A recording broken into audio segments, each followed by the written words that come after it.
ఈరోజు మనతో సినీ నటి శ్రీమతి కవిత గారు ఉన్నారు. మరి ఆవిడ చేసి చూపించే ఆ రుచికరమైన వంటకాలు ఏంటో ఇవాళ మన రుచి కార్యక్రమంలో చూద్దాం. హాయ్ కవిత గారు. హలో అమ్మా. ముందుగా విజయదశమి శుభాకాంక్షలండి. నీకు అలాగే దూరదర్శన్ ప్రేక్షకులందరికీ నా తరపున నీ తరపున మనందరి తరపున హృదయపూర్వక విజయదశమి శుభాకాంక్షలు. హృదయే కలయే విమలం చరణం భవ శంకర దేశికమే శరణం. సో చాలా చక్కగా రెడీ అయ్యారు పండగని. ఆబ్వియస్లీ ఎప్పుడు బాగుంటారు అనుకోండి కవిత గారు, బట్ ఎవ్రీ ఇయర్ ఎలా సెలబ్రేట్ చేసుకుంటారు, ఇయర్ ఎలా సెలబ్రేట్ చేసుకున్నారు? కొన్ని పండగలకి సంవత్సరానికి తేడాలు రావు, ఎందుకంటే అవి మన సంప్రదాయ పండగలు కాబట్టి. సో అలాంటిదే విజయదశమి కూడా. విజయదశమి అనేది ముఖ్యంగా మనం దుర్గామాతకి, మనం అందరం దుర్గమ్మ దేవికి పూజ చేయడం అనేది చాలా ముఖ్యంగా ఉంటుంది. దాని తర్వాత ముత్తైదువులను పిలిచి పసుపు కుంకుమ పెట్టడం కానీ, అవన్నీ కాకుండా ఒక పండగ అని అంటే ముఖ్యంగా ఏమనుకుంటామంటే పిల్లల దగ్గర నుంచి పెద్దవాళ్ళ వరకు కొత్త బట్టలు, ఇల్లు శుభ్రం చేసుకోవడము, లేదా రకరకాల పిండి వంటలు చేసుకోవడము, ఇలాంటివన్నీ కూడా ఆ రోజు ఒక కంప్లీట్గా ఒక పండగ అట్మాస్ఫియర్ క్రియేట్ చేస్తాయి. ఇంకా నాకు చాలా డౌట్స్ ఉన్నాయి కవిత గారు, మిమ్మల్ని అడగాల్సినవి. ఫస్ట్ అయితే మనం చేసే రెసిపీ ఏంటో తెలుసుకుందాం. సో ఇందుకే మన ప్రేక్షకులకి ఏం పరిచయం చేస్తున్నారు ఇవాళ? అందరికీ ఇష్టమైంది, అంటే గ్లోబల్గా ఇష్టమైంది, ప్రతి ఒక్కరూ నాకు ఇష్టం లేదని ఎవరు చెప్పరు. పులిహోర అనేది నాకు, నీకు అని అనుకోవడం నీకు కూడా చాలా ఇష్టం. సో అందరికి ఇష్టమైంది పులిహోర. యాక్చువల్గా అది ఒక కాంప్లికేటెడ్ రెసిపీ అనేది ఏమీ కాదు. అది ఒక్కొక్కళ్ళు ఒక్కొక్క రకంగా చేస్తారు. కొన్నిసార్లు వాళ్ళ చేతి వంటను బట్టి, వాటం బట్టి కూడా దాని రుచి పెరుగుతూ ఉంటుంది. అవును. సో మరి ఈరోజు కవిత గారు చేస్తున్నారు కాబట్టి ఇంకా టేస్టీగా ఉంటుంది. సో మరి ముందైతే దానికి కావాల్సిన పదార్థాలు ఏంటో చెప్తారా కవిత గారు? అంటే మనం ఆల్రెడీ కొంచెం అన్నం మాత్రం కొంచెం పలుకుగా వండి పెట్టుకోవాలి ఆల్రెడీ. దాని తర్వాత పసుపు కానీ, పల్లీలు, తర్వాత నువ్వులు, ఆవాలు పొడి చేసి పెట్టుకోవాలి. సో పచ్చిమిరపకాయలు, తాలింపుకి ఎండుమిరపకాయలు, నూనె, మినపప్పు, ఆవాలు, కరివేపాకు. మనం ఇవన్నీ సీజన్ అయిన తర్వాత చింతపండు పులుసు వేసేసి ఆ పచ్చివాసన పోయేంత వరకు దాన్ని ఉడకనిచ్చేసి అన్నంలో కలిపేసుకుంటే అయిపోతుంది. సో మరి మీరు చెప్తుంటే నాకు నోరు ఊరుతుంది. యాక్చువల్లీ పులిహోర అంటే ఇష్టం ఉండని వాళ్ళు ఎవరు ఉండరు. సో తొందరగా ఫాస్ట్గా చేసేసుకొని ఈ విజయదశమి స్పెషల్గా పులిహోర తినొచ్చు. సో మరి స్టార్ట్ చేద్దాము. సో తాలింపుకి అవసరమైనంత నూనె అయితే సరిపోతుంది, ఎందుకంటే అలా కాదు, ఈ పులిహోర అనేటప్పటికి మనకు కొంచెం నూనె ఎక్కువ పడుతుంది, ఎందుకంటే అన్నంలో కలపాలి కాబట్టి. సో అన్నం మొత్తానికి మనకి మిక్స్ అవ్వాలి కాబట్టి సో కొంచెం నార్మల్ మనం కర్రీస్కి వేసుకునే దానికంటే ఎక్కువ పడచ్చు. సో ఆల్రెడీ మనం రైస్ బాయిల్ చేసేసుకొని పెట్టుకున్నాం కాబట్టి మనకి ఈజీగా చాలా ఫాస్ట్గా అయిపోతుంది పులిహోర. ఇప్పుడు ఏంటంటే ఈ పులిహోర ఈ సీజనింగ్ అందులో కలిపే ముందు నువ్వుపప్పు, ఆవాల పిండి, ఒక్కర పించ్ ఆఫ్ పసుపు మనం అన్నంలో కలిపి పెట్టుకోవాలన్నమాట. అది తాలింపులో కాకుండా అన్నంలోని మామూలుగా బిఫోర్ ఇది అయిపోయే ముందే మనం అందులో కలుపుకోవాలి. వేసేద్దామా? ఓకే. చాలా మంది అంటే అలాగే మొత్తం మిరపకాయలు కూడా వేసుకుంటారు, లేదా మనం 2 ముక్కలుగా కూడా వేసుకోవచ్చు, వాళ్ళ టేస్ట్ బట్టి. సో నాకు ఇంకా చాలా డౌట్స్ ఉన్నాయని చెప్పాను కదా కవిత గారు. సో ఫెస్టివల్ టైంలో షూటింగ్ ఉందంటే ఇంట్లో మిస్ అవుతారా మరి ఎప్పుడైనా అలా? లేదు, జనరల్గా నేను ఫెస్టివల్ టైంలోనే షూటింగ్స్కి వెళ్ళను. కంపల్సరీ అది ఎంత ఇంపార్టెంట్ అయినా కూడా జనరల్గా నేను ఆ రోజు డేట్స్ ఇవ్వకుండానే ఉంటుంది. ఆ పండగలనే కాదు, ఇంట్లో ఎవరిదైనా పుట్టినరోజు ఉన్నా లేదా పెళ్లి రోజైనా, సో ఇవన్నీ ఏంటంటే జనరల్గా నేను అవాయిడ్ చేస్తానన్నమాట. సో కంప్లీట్ షూటింగ్స్కి డేస్ అని కూడా అవాయిడ్ చేసేస్తారు అలాగా. ఓకే. సో మరి ఫస్ట్ మనం ఎండుమిరపకాయలు, తర్వాత శనగపప్పు, అలానే పచ్చిమిర్చి, కరివేపాకు.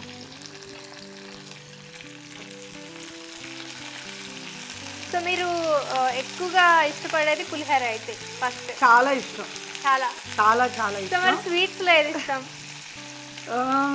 జనరల్గా నేను స్వీట్స్ తినను. తినను. ఇంకా అన్నం పరవాణం చెయ్యాలి, దేవుడికి నైవేద్యం పెట్టాలి కాబట్టి దాన్ని మాత్రం తింటాను. బట్ జనరల్గా అయితే కారం ఎక్కువ ఇష్టపడతాను. కారం ఎక్కువ ఇష్టపడతాను. అది పులిహార అంటే ఇంకా దానికి టైం సెన్స్ లేదు, లేదా పూజా పునస్కారాలు అక్కర్లేదు. ఎప్పుడు ఇష్టం అనుకుంటే అప్పుడు జనరల్గా చేసుకొని, ఎందుకంటే చాలా సింపుల్ ప్రొసీజర్ కాబట్టి. సో అయితే కవిత గారి ఇంట్లో ఫెస్టివల్ అయినా, బర్త్డే అయినా, ఏది ఉన్నా కానీ, మ్యారేజ్ డే కానీ, ఏదన్నా అకేషన్ ఉన్నా ఖచ్చితంగా పులిహార మాత్రం ఉంటుంది. అవును.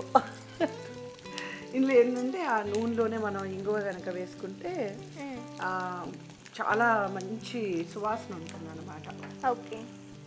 సో ఉన్న ఇంగ్రీడియంట్స్ అన్నీ కూడా మనం తాలింపులో వేసేసుకొని ఒక పక్కన పెట్టుకొని, ఇందాక మీరు చెప్పినట్టు ఆ 2 ఆవాల పొడి, అలానే ఇంకేదో మిక్స్ చేశాను, నువ్వుపప్పు, ఆ 2 ముందే అన్నంలో మిక్స్ చేసుకోవాలి. అది మిక్స్ కొంచెం పించ్ ఆఫ్ సాల్ట్ తో సహా మనం పెట్టుకోవాలి.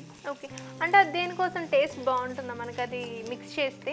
అది ఒక డిఫరెంట్ టేస్ట్ వస్తుంది. అది లేకుండా ఉంటే వేరే టేస్ట్ ఉంటుంది, అది ఉంటే ఇంకొక రకం. తర్వాత ఇది వేగించిన పల్లీలు కూడా మనం ఏంటంటే కావాల్సినన్ని కొంచెం ఇది ఆల్రెడీ ఏగి ఉన్నాయి కాబట్టి లైట్ గా మనం ఒకసారి వేసేసి తిప్పేస్తే సరిపోతుంది. ఇవి కొంచెం దోరగా పల్లీలు కూడా ఇందులో వేగిన తర్వాత మనం ఇప్పుడు కావాల్సినంత, అంటే కొంతమంది పులుపు ఎక్కువ తింటారు, కొంతమంది పులుపు తక్కువ తింటారు. సో దాన్ని బట్టి మనం వేసుకోవచ్చు అనమాట. నాకు కొంచెం నేను పులుపుని ఎక్కువ ఇష్టపడతాను. తర్వాత తగినంత సాల్ట్ కూడా.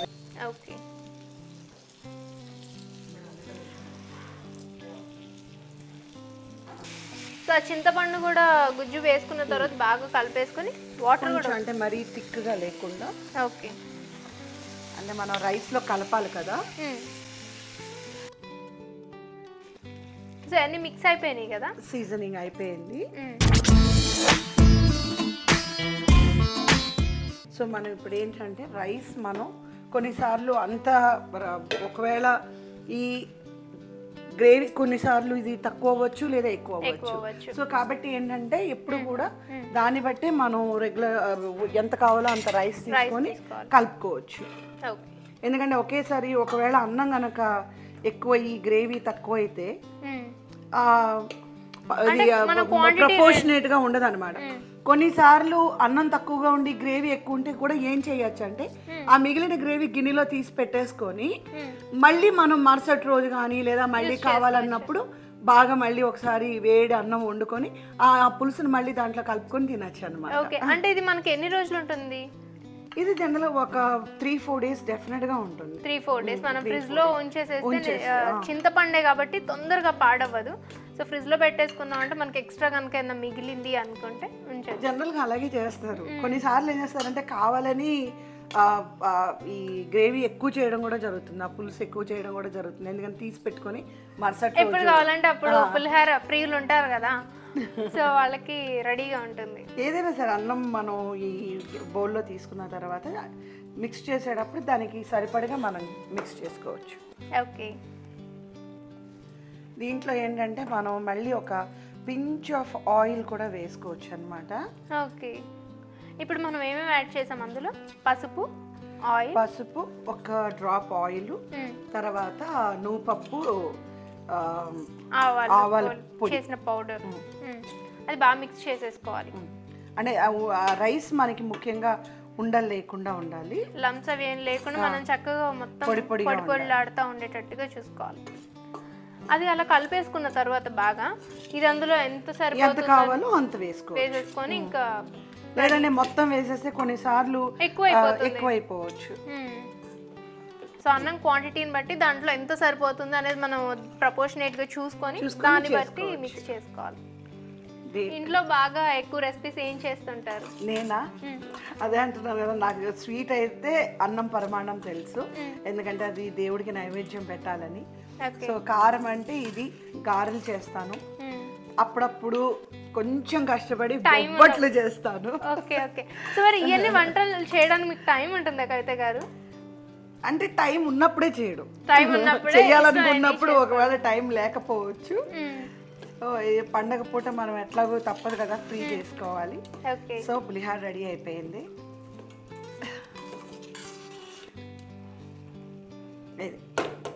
ఓకే. సో మరి చూసారు కదా, వేడివేడి పులిహార రెడీ అయిపోయింది, కవిత గారు తయారు చేసిన పులిహార. సో మరి ఈ పులిహార కావాల్సిన పదార్థాలు అలానే తయారు చేసుకునే విధానం మరొకసారి మీకోసం.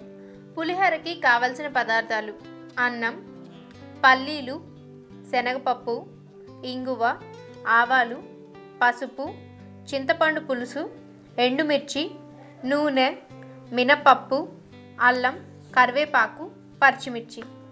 పులిహోర తయారు చేసుకునే విధానం: ముందుగా స్టవ్ ఆన్ చేసి ప్యాన్ పెట్టి ఆయిల్ పోసి ఆయిల్ హీట్ అయిన తర్వాత శనగపప్పు, మినప్పప్పు, ఆవాలు మరియు ఎండుమిర్చి వేసి వేగిన తర్వాత కొంచెం ఇంగువ, పసుపు వేసుకొని వేపాలి.